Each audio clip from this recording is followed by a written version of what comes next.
Welcome to Tune In with Talia. Hi. Welcome, Joe. Hello, Talya. This What is Joe chicken? Iadanza, everyone. Don't quack. He's a wonderful friend and a very, very talented musician, singer-songwriter. He's also a yogi, meditation teacher. He officiates weddings. He's a fabulous cook. I've tried his food before. It's delicious.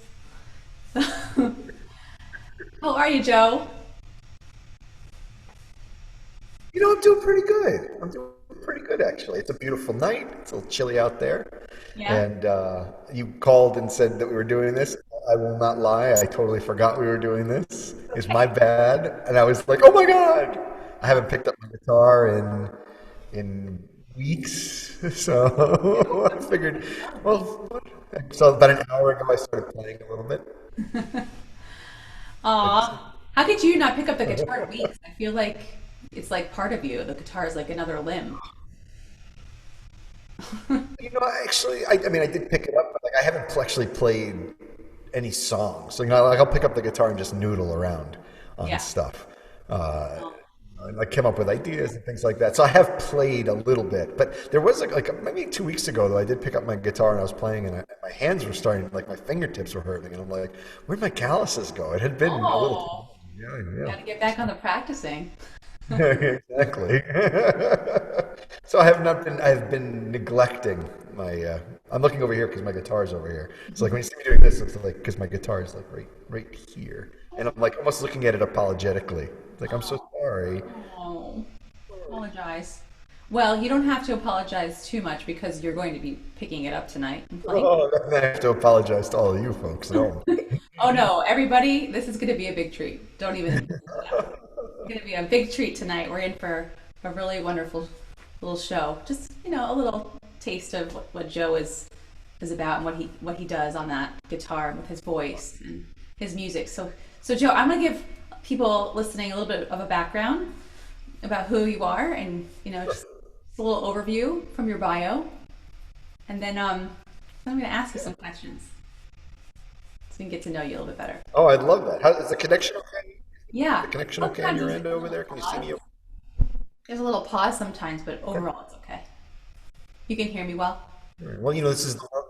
I hear you great. This is the world we live in now, This is Yes. this crazy Crazy place. virtual. We're going to talk about that. We're going to talk all about that. But I like the reverb that you have on there. I could cut it down for the talking part if you want. I mean, I can. Good, I like it. Verb. All right, so this is what you gave me, and I'm going to just read it back. For sure. So Joe is born of Italian immigrants and union activists, and he understands the passionate struggle of the American dream. With a voice that recalls Cat Stevens and Harry Chapin, and songs that hearken to the impassioned storytelling of Springsteen and Leonard Cohen, this Long Island native's music is rooted in classic, folk, honest, and raw. Aw. It's a great little bio.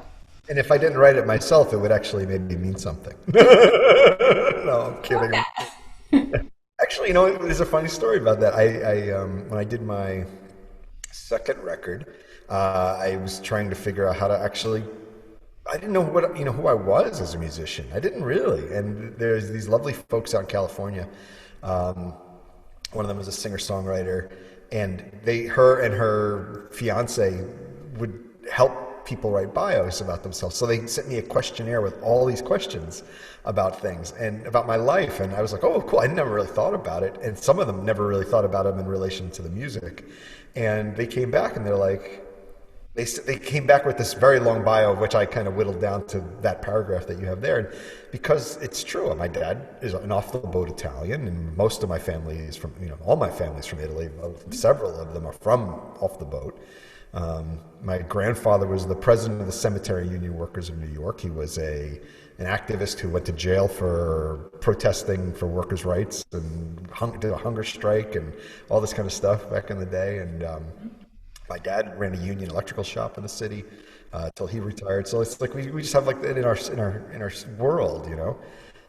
And I guess my music in general often talks a lot about the struggle we have between being human and being open and our own dreams and the things that bring us joy, and trying to kind of find a balance between that place of struggle and the place of hopefulness, Mm-hmm. So that's where it comes from. That's great. They figured it out, and I had to tell me that, and then I was like, oh yeah, I guess that makes sense. Yeah. That makes a lot of sense. That's cool. So, did you come from a line of musicians or anybody in your family? Well, this is a really interesting story because I've just started working on dual citizenship to reclaim Italian citizenship for my Good for family. you. It's really kind of exciting. Citizenship for me. I'd jump on that. Oh yeah, and I've actually found that I have a couple of possible paths, which is really kind of cool. But in the process of discovering like who the family relations are and stuff, and all the research, you find out it's amazing how much information you're finding out, not just from like stuff I'm actually discovering online, like immigration records and census records, all this kind of stuff, but also stories you start hearing from family members.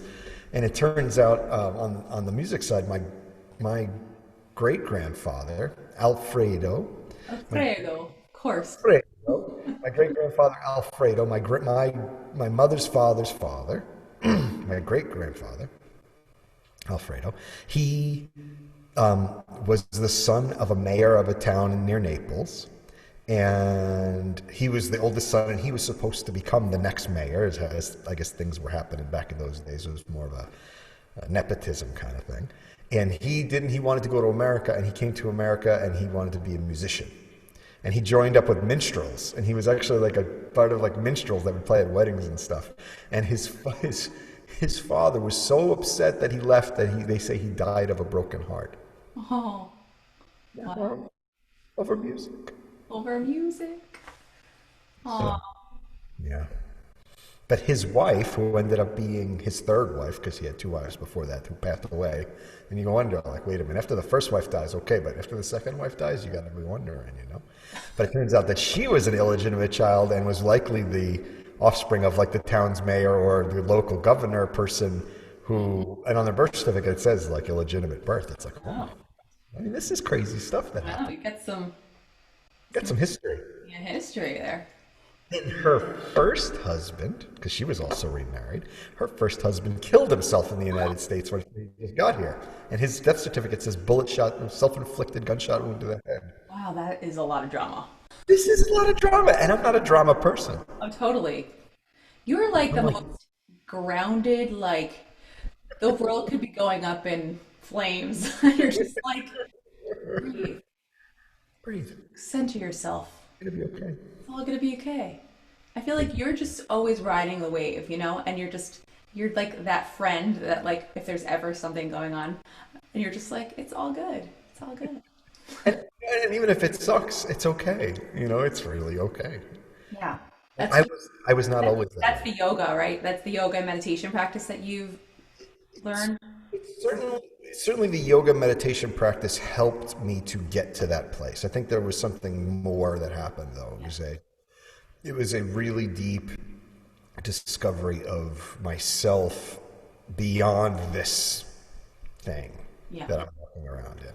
Like an understanding of what that means at a deepest level and what that means in connection to the mystery that surrounds us. And so, yeah, I see the world out there as being not that it's not important. It's actually, in some ways, it's extremely important because it shows us something about ourselves every moment. that we can use to heal. But the other side of it is like, well, the truth is what I've experienced of myself and others is what we are is something so much bigger than that, that we can't stop taking it all so, getting so wound up about it, and trying to own it all so much. And Right. Not attaching so much, right? yeah, trying to take it all over and own it and have all this power and all this kind of stuff. It's like just Let it go. let it go, breathe. Yeah, Yeah. it's good. And so you do you help your when you marry people, when you officiate weddings? Do I officiate weddings? You do. I know. I see that you post these things all the time. All these new, you know, these new couples that come to you, and they all look so beautiful and so happy. And your presence, like you're. I can't. I think you must be such an amazing officiant with this kind of energy about you and this life attitude and just this energy and presence. Like, I think there's something. It's really fun. It's fun to do, and I do a lot of counseling work with people, and a lot of times when I'm working with people from the counseling side, they're coming to me with a heaviness. So it's nice to balance that heaviness, that piece of that work, to balance that heaviness with this joyful, these moments where people are really just thrilled to be in this moment, especially these last months when people are outside and we were able to do all these beautiful, like improvised backyard weddings and things that were creativity was coming out. Yeah. so how have you been coping with all of this? I know this pandemic, you're not out there on your tours and performing around with a lot of people, and Yeah, the whole year got canceled. That was really interesting. The year started off with some shows, and then in March 9th, I played a show in New York City. That was right before the thing, and I was about to be leaving for a southern run through the Carolinas and down through Baltimore and through Virginia and all that kind of stuff. And I was supposed to be touring through the summer, and then Europe was. I would have just gotten back from Europe like last month for after like a couple of months there, and Australia was going to be coming up, and Tasmania, and New Zealand, and really everything all over. done, done, done for everybody and all my friends. I mean, I have so many friends who are touring folkies, and their whole world ended. Yeah. You know, I'm lucky. I was not a person who made my whole living, as a musician. I mean, I love to play and I love to write and I love to do that. But it's like I have friends who that's all they can do. And without that, they're suffering. And for me, how did I cope? I coped by a lot of different ways. I mean, I'm actually pretty good on my own. I'm pretty good in that place. Yeah. I have, I'm not an introvert. I wouldn't say that, but I am a bit of a hermit. And so Your home body, you like to kind of. I like to. It's not that I don't mind being home on my own. And I had, a couple of close folks that we potted with, that we were able to kind of spend some time with, and so I was not always alone. But I did. I spent a lot of time kind of just breathing. I spent a lot of time in self-contemplation, which was nice. I did play a lot of music. I did a little like Springsteen Yeah. like thing for like 40 All that. days that I did. Yeah. I wrote a song, released a single, and so it's like I worked with you on some stuff. We played some music, I and know. we got a song that we're trying to finish that we want to We're release. like this close. I mean, it's really there. We could It have. really is there. I mean, you probably even could share at this point, but it still has to get like just a little. I mean, I know you want to get some more vocal on there. We got some more things we want to get. It's close. Trio member needs to do her vocals. That's right. And so it's like one of these, yeah. Like, and this is the kind of thing, like, right where we're. It's not like I can just say, "Come on over and sing." It's Right. like no, that's a whole thing. It's. Well, should I wear a mask when I sing and open the window? And you know me, I'm like, I don't go into anybody's place. Oh, that's right. And then like like when you're singing, it's like this, and you're singing, It's like, Such a weird time. but at the same time, we do still find ways to create. I mean, like you did. You put out a couple videos over that and everything, and It lifted me and lifted others, and my yeah, way of coping with this whole situation. yeah. Finding out how to do things virtually. It's a learning curve. Yes, exactly.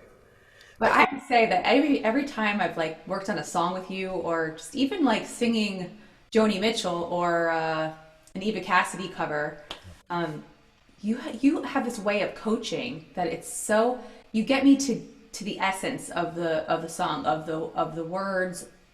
You bring out the rawness Yeah. and the real, genuine, the intention. You have this way of getting it out of me that Yes. a really good coach, like an acting coach, vocal coach, would do. And so I have to say, like, I have to compliment you on that because Oh, thank I you. always feel like you get me to that place, you Oh, know? I love that. Thank you. Thank you. It's for me. It's everything's about it's about feeling. You know what I mean? If I get into this place for myself, even just for myself, like it's gone. It doesn't matter how perfectly in pitch or how well I played my guitar. If I'm in this place, it doesn't matter. But when you bring it into the heart, and you're willing to be vulnerable in that place, because in that vulnerable place, maybe you don't always hit the big note, or maybe you're even a little flat sometimes. Not you, us, people. You're never flat. I mean, yeah, hello. That's why I have to re-record for the 10th time. But like when I made my last record, it was like that was the kind of one of the things we said we want to record as live as we can, and there's magic in the imperfections. Yeah. But to find a way to help somebody really hear the words they're singing in a song, I think that's where if you can tune into what you're really saying, and the emotion that comes with it, and the willingness to be vulnerable, then you can really, yeah. Just quieting the mind too, and just being in that present state of just focus and Yeah. centeredness too. Yeah. Exactly, exactly. Yeah. So cool. I feel that we have to hear some music today. I mean, there's gonna be more questions, but maybe we could take a little break and you could Yeah. just share something. Maybe the song that you released while in quarantine. Sure, I could do You want that. to play that? I mean, it's really up to you and anything you want to share, but Oh, no, that's so I have friends that are like major like folk, like they traveled they used to travel all over the country to different folk festivals, and like when I told them that you're coming on the show, Joe Iadanza, like we love that guy. He's so good. Follow your music. They've toured around following you. So I hope they're watching tonight because well. they I hope. they will make their it'll make them very happy. Oh, thank you. I appreciate that. All right, this is a song called "Back Up a Little Bit" here. Push it my thing. Um, you can hear that, Art. Yeah, really well. That's good. This is a song called it's called "Following You." I wrote it right behind me, like right here on this couch, right back here. Um, and that's what's interesting. That was one of the interesting things about the quarantine was that like your whole world became this fishbowl. Um, and so this was part of that. Let me see if maybe I can get a little bit of the guitar in here. A little bit. No, no, maybe not. All right.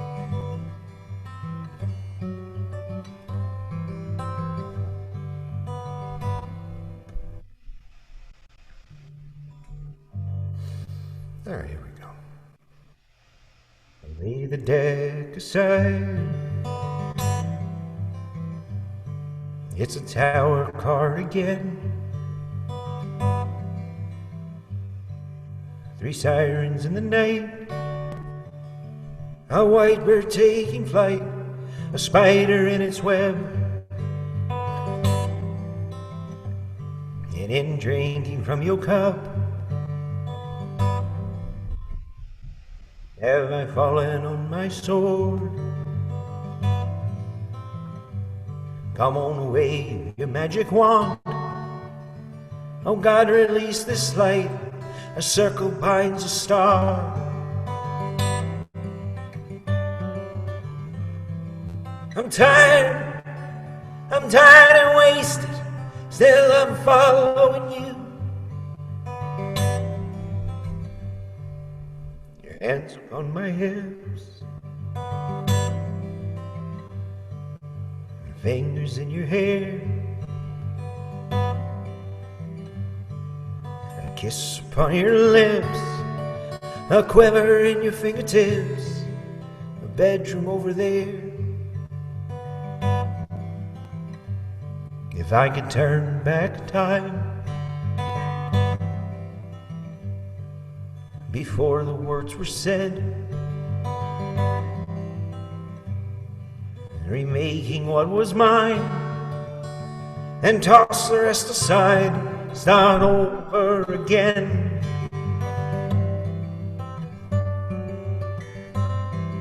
I'm tired, I'm dead and wasted, still I'm following you to seek and find a sign. I'm tired, I'm dead and wasted, still I'm following you. Yeah.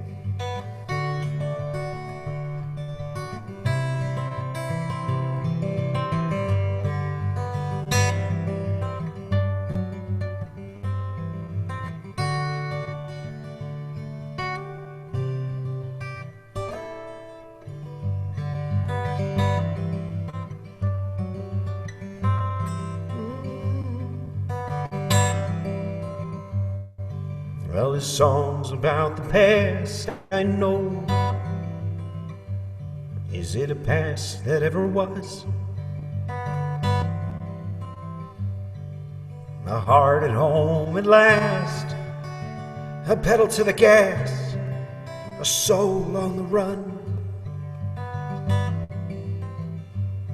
Am I running from myself? I can't pretend that it's not true.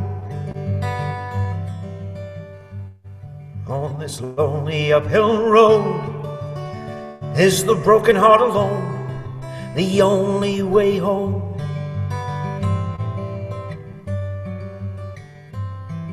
I'm tired and wasted, still I'm following you to seek and find a sign. I'm tired and wasted, still I'm following you to seek, to find out the sign.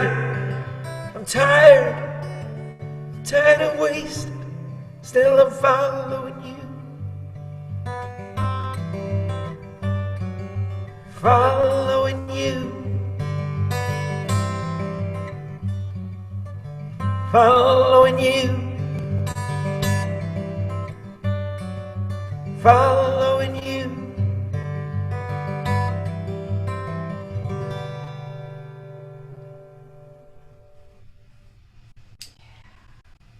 That's the way I clap over Zoom.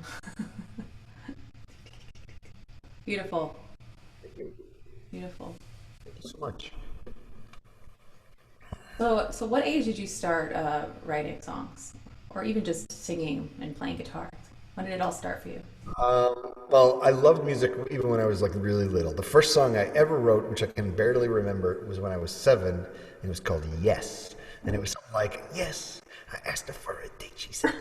It was like something like that. And I remember being like, I remember like the family was all over. I think me and my cousins were all upstairs, and I was the oldest cousin, so they were really little, everybody below me. And we were all like up there writing songs because it was like the cool thing. And then we came downstairs to sing them all for our family. So cute. I'm sure it was like, I bet it was hysterical. I wish there was a home movie of that somewhere. But it would be, I would then, I didn't actually start playing music. I played a lot of air guitar and like a tennis racket with a guitar drawn, like and stuck to it, like a cardboard guitar, like when I was 10 and stuff. But it wasn't until I was 15 going on 16 that I started playing, and I actually never planned to play guitar. That was not something I had thought about. I was pretty sure I was going to be like the next Steve Perry or the next John Bon Jovi or something like that. And I was sitting. I remember I used to sketch. I had like one of those, those loose leaf binders in high school. Like back then, they were like denim almost. They were like this blue kind of thing. You'd like really dig into them with your pens and your Bic pens and try and like draw things on them. And I would always draw like sticks and kiss on them and stuff like that. And I remember doing this, and after class one day, this kid was sitting next to me. This kid Jack, he goes, "Hey, like, I'm starting a band. Can you sing?" And I was like, "Yeah, sure, I can sing." And he's like, "All right, you'll sing me something." I was like, And he's like, I think you should learn how to play guitar. I was like, Aw. but I did. I went and my mom rented me a guitar from Catalano Music in New Hyde Park. Tom Catalano, who was just a kid probably at the time. I think he owns the place now. He was like the son of the owner. Oh. He gave me my first guitar lessons. Is that where you're from, New Hyde Park? I grew up in I grew up in New Hyde Park. Yeah, I was born in Queens, but I've moved pretty much when I was little. Yeah. This area. Yeah. And I started playing when I was about 15, 16. I started playing. I took like 6 months of guitar lessons, and then I was like too cool for that as far as I was concerned. And I got my my electric guitar of my own and started just ripping scales and stuff and trying to figure out how to play this damn thing. Singing really didn't come till later. I never really because of that, I mean, well, that's not true. I sang in the band I had in high school quite a bit, but I was just a terrible singer. I was just like I was always trying to sing way outside my range, and so it just was like I have videos. They're absolutely horrendously scary when you hear them. They're funny, you get a kick out of them, but oh my god, it's like oh, one day love will find you. Oh, I wish you had shared that tonight with us. Oh, maybe I can send you one. You can cut it in. Oh my God. In the repeats. Um, but yeah, and I didn't. So it wasn't really until much later. Like I played guitar as kind of as a sideman guitar player all the way through college.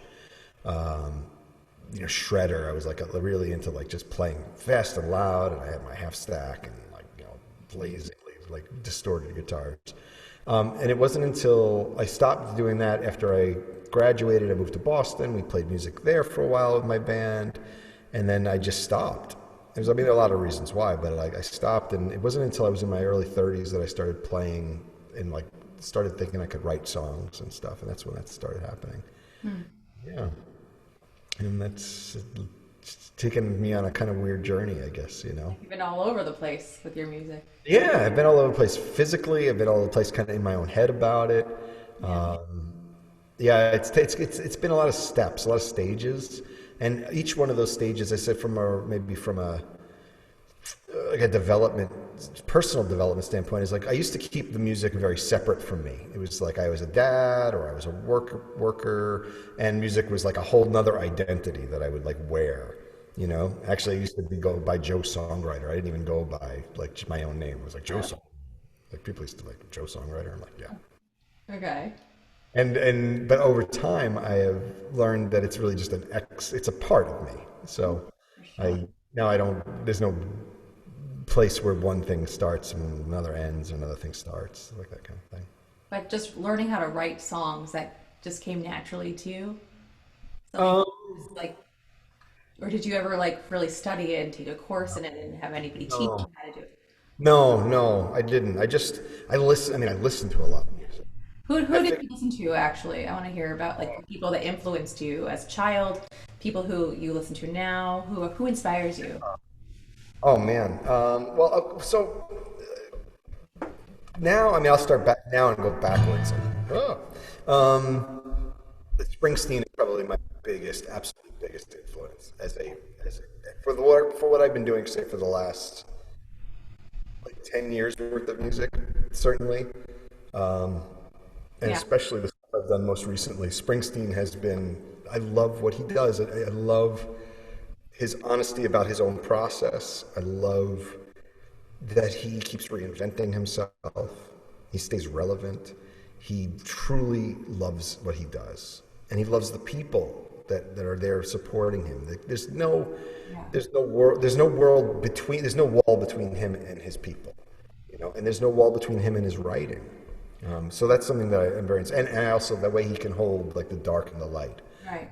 That's I think something that I've always strived for, and I've always related to. So that was a huge influence for me. It has been and still continues to be. Um, it was interesting because, like, growing up in the '70s, I'm a kid of the '70s. My parents always had music on in the car.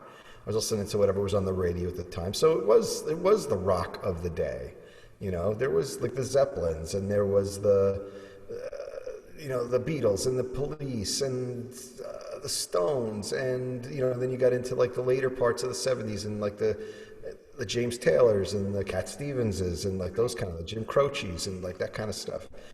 All of those guys were super influential. I think there was definitely stages though, like the first kind of, and they're weird because like the first band I ever got into when I was a kid, it was my uncle gave me a Styx record, like, and I just totally dug Styx, and I'm the kind of guy who, when I get excited about something, I'll listen to it or do whatever it is, I'll do it for over and over and over again, you Yeah. know. Um, Sorry, thinking about my 12-year-old and getting excited about something and doing it over and over again. We're not going to talk about that again. How many things can you do for 4 hours a night? You know what I'm saying? Yeah. That's a Springsteen line. Sorry. Anyway, I I got into like Styx for a while. I was digging that. First things I was listening to. Then I got like really into like Saturday Night Fever. Like I was digging the Bee Gees there for a while. And then I was digging Bryan Adams like crazy for a while. Like his first concert I ever went to was Bryan Adams. I was digging Wow. Bryan Adams like crazy. Like I loved it. Like that first song I ever learned. Like bam. That was like the first song I ever learned how to play on the guitar, like from my guitar teacher for the 6 months that I took it. Oh, wow. Like that kind of thing. What else? Then I got into like college, and like I went backwards to like learn about like Zeppelin and those guys in college. But in high school, there was a lot of thrash metal, Bon Jovi, Dokken, Rad, Def Leppard, all those bands. Van Halen, Whitesnake, Tesla. I mean, these crazy bands that that I wanted hair. I wanted so much hair. God, I wanted hair. I wanted long, long, long. And I got my hair eventually. And then grunge came, and I got into Pearl Jam and those bands and Soundgarden. But each one of those like was a marker, of like kind of planting seeds. And I got into like Sting and Pat Metheny and the Police, like going backwards and forwards at the same time. And it was Right. an interesting, weird, Ungapachka kind of, musical experience. Cool. I'm babbling on. No, It'd be fun. this is you. This is all about you. I want to learn about you. I want everybody to know about you. This is interesting stuff. I want you to just share with us. But like for me, it's like you were asking about songwriting. And songwriting, I literally just figured it out as I went along. There's stuff that I kind of look at songwriting two kind of ways. There's one is like you get lucky right in the beginning. I think when you've kind of committed to that you want to write, you get like one gimme song that like the songwriting gods and goddesses like say, okay, we're going to give you one just to show you that you got it. But Yeah. then you get so excited about like one decent song that maybe can last a little while, and then you don't get any for a while. You get all these like crappy songs, and they are so bad that you're like, I'm never going to be able to do this. It's so bad. Or you get a good song and you're like, I'll never get another song again, ever. I'm never going to get another song. I've got no more songs left. Um, and so I think that like I got like that one song that like way back and that song's actually hung around like for a long time. It's actually still gets played once in a while, and it's like, oh, thank God, it's actually a decent, not a bad song. And at least I think so. I don't know. I could be totally wrong, but I think it's okay. And What and song is that? it's a song on my first record called Your Song. Maybe you should play it for us because you've been. Yeah, I could play it for you. Sure. I could totally play it for you. And Like, actually, how can I get you to play another one? no, I actually, yeah, you told me, you warned me I should be playing some music. But So yeah, bring out that guitar. let's see, let me do this here. Give me this a little lower so you get a little more of this. So this is actually an interesting song. So yeah, this is around the time I'm just starting to write. I'm pretending to be a guy named Joe Songwriter who's going into open mics in New York City. And I stumbled into this open mic up on the kind of Upper East Side. And there was a woman named Amy Hills. I've told this story before in other things I've done. But this woman Amy who was running this open mic, who was just such an inspiration, and she was a fabulous songwriter, and people just loved her to pieces, and she inspired us. And I went home like one night after one of my first times I went to this open mic, and I sat down and I wrote this song, and it was like for her really. Aw. So you write a lot of songs about women. Just I do write a lot of songs It's about feeling like you most of your songs are about like about relationship and relationship. love, but not just like physical and Right. like romantic love. It's definitely about like I wrote a song for my daughter, I wrote a song for my wife at the time that I was married, um, and this one's for Amy Hills.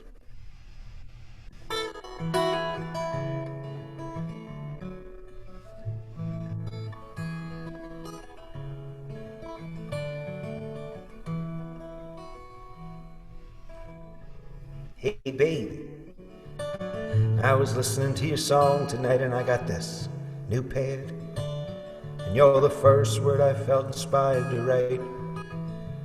Hey maybe you're not feeling much different inside, but I am. And I want to thank you, 'cause when I sit and quiet my mind, like I often do when I write, baby, your songs are all I can find. Hey baby, there's strangers in love with you, always. Hope your strumming can touch a soul or two. You're reaching far beyond the range. South Carolina to these fiery nights just north off Main Street.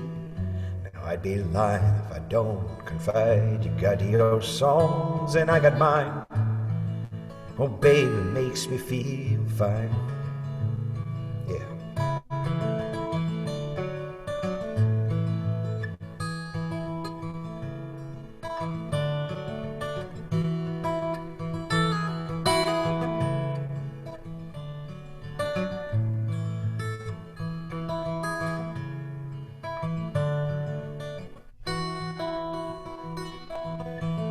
Cause when I sit and quiet my mind, like I often do when I write, babe, your songs are all I can find.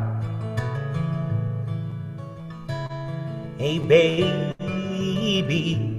all the pain, will it wash away?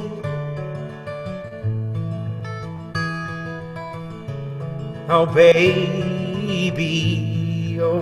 come find your way. Find your way home. You're the bright light on a sunny stage.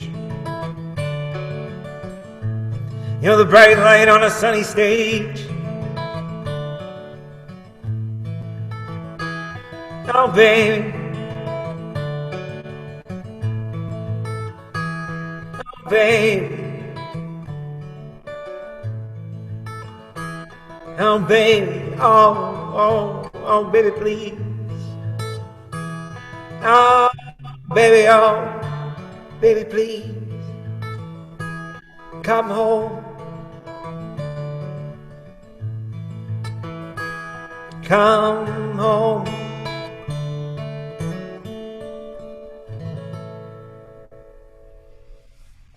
Beautiful. Oh, thanks. Love that.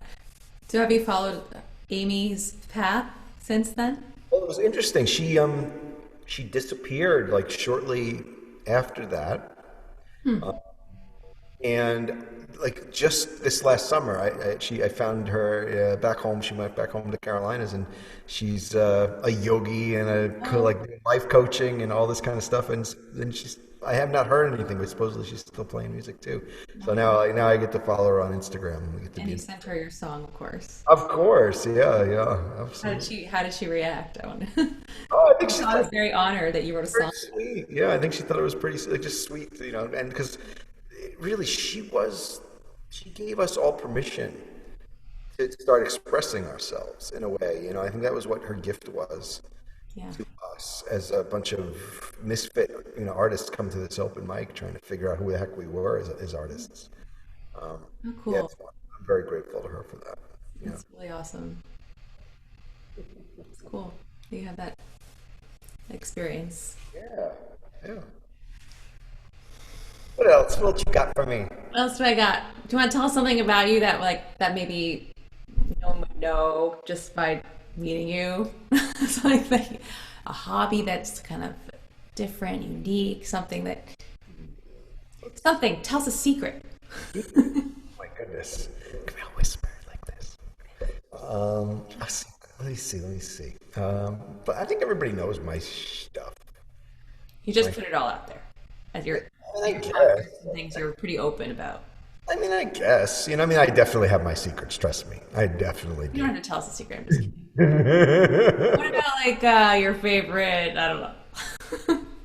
My favorite. I mean, if I my like on an island desert food would be pizza. I mean, I could say Pizza. that. And I know where you like your pizza from. We That's have right. talked before. From Pepe's up in. Pepe's, New Haven. That's right. I mean, they got some other ones around that they've franchised out. And Yonkers is. You gotta go to New Haven if you really want. What do you Oh, think about the new place at Allison's down the street? oh, I haven't tried it. Pretty good. Yeah. I've All been right. trying to call them the last couple of nights and they're closed. What's going on? I don't know what's going on with Allison's. I want to call up and see what is this. Is this Very the one? good, especially the margarita pizza. It's delicious. Is this the place that there was someone local in Seacliff that was making them out of his house? Yeah. Where's The the? first time I went there to pick up the pizza, she gave us a bottle of wine, free bottles. Like, have fun. I want to. Where's this? Where is it? Where is In it? Glen Cove Avenue. Like how far down though? Like Close to like where I am, pretty close to Ransom, but I don't know. okay, all right, all right. I'm gonna check it out. I want to find out what's going on there. Yeah, it's delicious. Have a good pizza. Yeah. I mean, I love to cook. That's like I actually went to culinary school. I'm a professional certified chef. That's Like, good. I mean, but people know this. A lot of people know this. But the people that are listening tonight may not. So Right. I am related to a saint. That's something that a lot of people know about me. I have a saint in my family tree. interesting. Give an interesting family. I do. I do. It's interesting. My what else do I have? Tell us about your daughter. She's Oh, I love my daughter. that's like when your heart melts. She's my baby. Well, my baby. She's not a baby. She's 20. My daughter's 20 Can you years old. believe he has a 20-year-old, guys? Like, he Believe looks like a baby. You have a baby face. it. No, my daughter's 20. She's a junior at Vassar. She's the smartest kid I freaking love so much. Yeah. And she's like everybody else, been doing her best to get through all this. Doing pretty good. She's starting to think about grad school, and me and her doing this dual citizen thing together. So we're both going to become Italian citizens, and we're going to go back to the Bye motherland. bye. See you. We're going to get Ciao. up and our Arrivederci, ragazze. sì, piacere, ciao. As you obviously know some Italian, right? I can save my life in Italian, but that's about it. So it's like, but no, that's one of the things that I also intend to do in this like process of what probably will take a couple of years is to actually start brushing up on my Italian because it is like my daughter is fluent. She's certified bilingual. She got that in high school, like in Italian. She can speak amazing Italian. My father, when he came to this country, it was considered very, very uncool to speak anything but American English. Right, he wanted to just fit in. They wanted to fit in. And so when I was growing up, there was no Italian spoken. Right. I did not know Italian. There was, it didn't happen. And my mother was born here, so she didn't speak Italian. So it's like some of my other cousins where like the parents both spoke Italian, they sort of still picked it up a little bit. But for me, I didn't. And even when I would ask, like, even when my daughter was young and she started wanting to learn Italian, my dad was still kind of like, didn't really want to speak it. Interesting.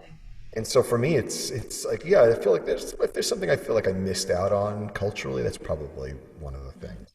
I mean, I've been to Italy a lot. I still have one of my aunts still lives there with some of my cousins are still in the same town that my dad was born in. And so I'm looking Part of for Italy is your family? You said around Napoli? well, near like from Campania, so like inland, like from like Rome is here and Naples is here. You're kind of going in. Yeah. I went all through the country. I traveled around with a friend. Oh, that's I great. studied in Florence. I just loved it. I Oh, loved it I so love much. it. It I is. mean, the people, the food, the just everything, the culture. It's just, how could you not? And it's interesting, especially up north. Down south, it's funny. So many people emigrated to the United States from the south, and you go to Naples, and you understand why. Naples is a beat up place. Yes. You don't want to be in the train station at like 1 or 2 a.m. in the morning. It's not as and then you go to the north, and it's so much more.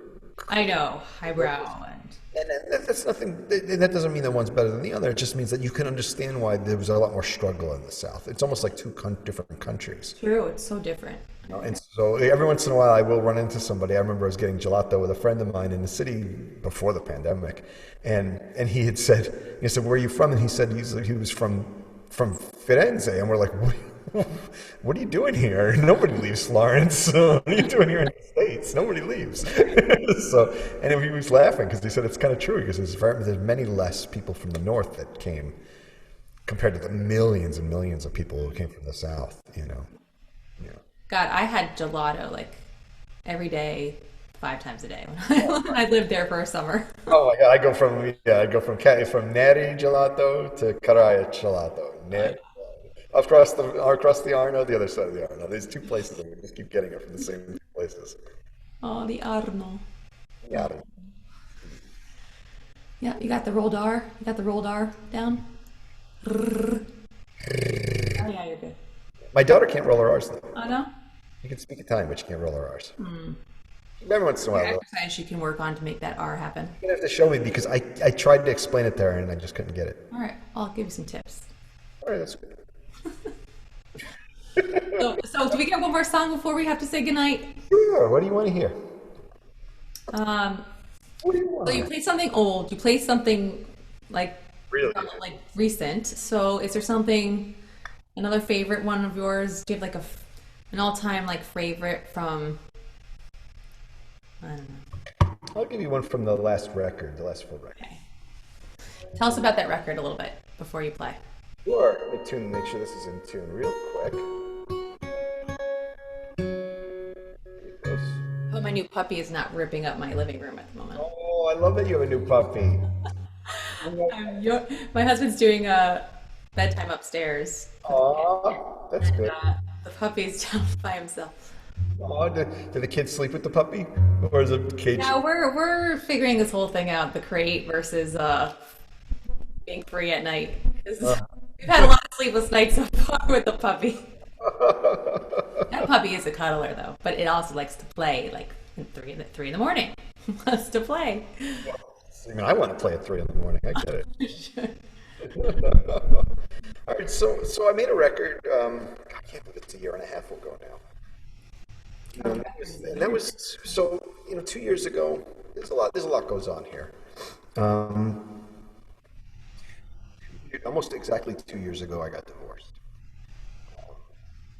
and well, legally separated, I should say.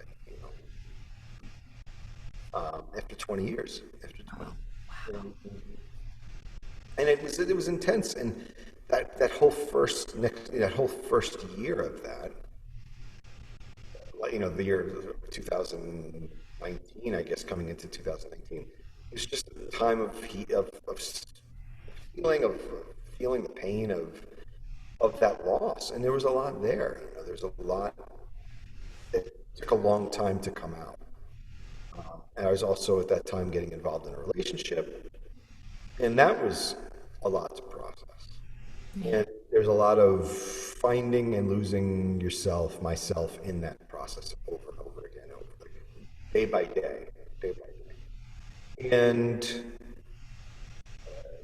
I don't write. I'm not a person who writes all the time as a musician. I tend to write in bursts, and especially when life gets challenging or like life gets emotional. That's when the writing really starts to happen for me. So I started writing songs, and the songs on this record became known called Common Man is the name of the record.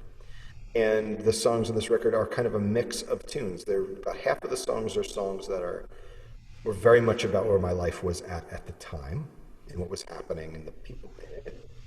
So they're deeply personal and actually, had to really speak to, especially my ex and a person I was seeing at the time, to say, hey, like this is what's coming out on this record. I want you to understand that this is what's happening.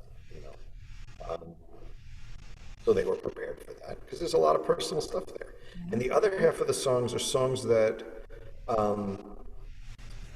actually were started years back and had been never finished, and I could never figure out why. I thought they were pretty cool ideas for songs, but I could never get anywhere with them.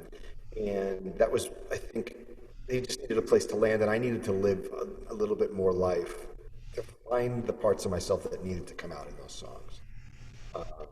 And so that's what, but as a unit, those songs really did work well together, and they told, I think, the whole story of that last period of time in my life. one of the things, and that's related to this song. This song, a lot of people, I counsel people. I do a lot of spiritual counseling. A lot of times, people would ask me, why does God let bad things happen to good people? And that's a big question, and I'm not here to necessarily give the answer to that question. But at the same time, it's something that I had thought a lot about, and in my own exploration, my own contemplation, I came to my own understanding of that, and this song that I'm about to play is also was kind of an answer to that. And so this song is called Weary Hearts, and I actually wrote it some years ago, but it didn't really find a place until this record. And I think it's about that.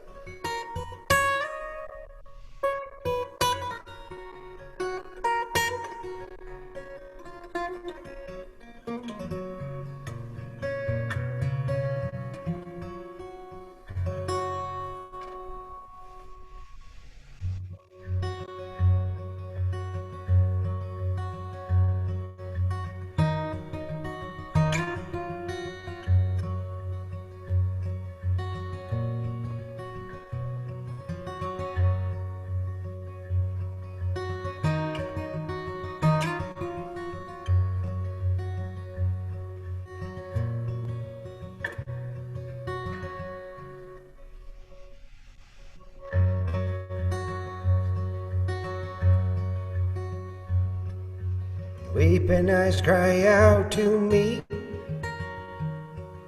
The child is blind, she cannot see the amber skies, the sun's retreat.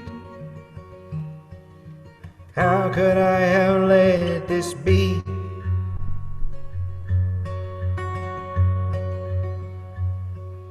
She prays at night to understand. All is done as he commands. Love is scarred by heavy hands. How could I have let this stand?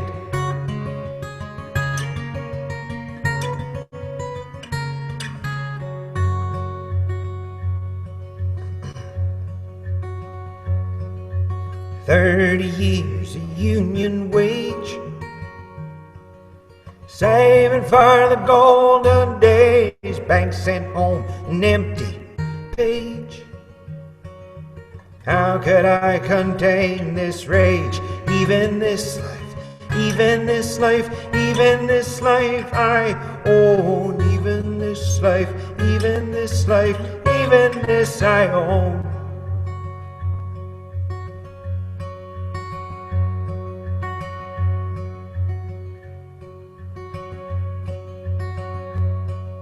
Strap it tight around your chest. Cross the line with no regrets. Claim the fires where heaven sent. How could I ever let him rest? Even this life, even this life, even this life I own. Even this life, even this life, even this I own. Oh, even this life. Even this life, even this life I own. Even this life, even this life, even this I own.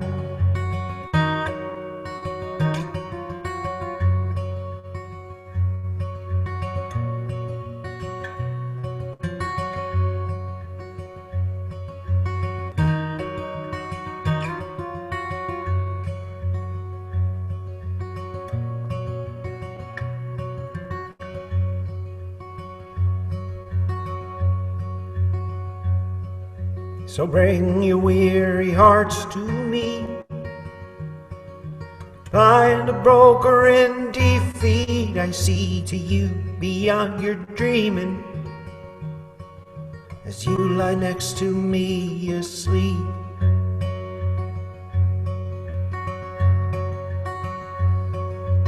Even this life, even this life, even this life I own. Even this life, even this life, even this I own. Oh, even this life, even this life, even this life I own. Even this life, even this life, even in this I own.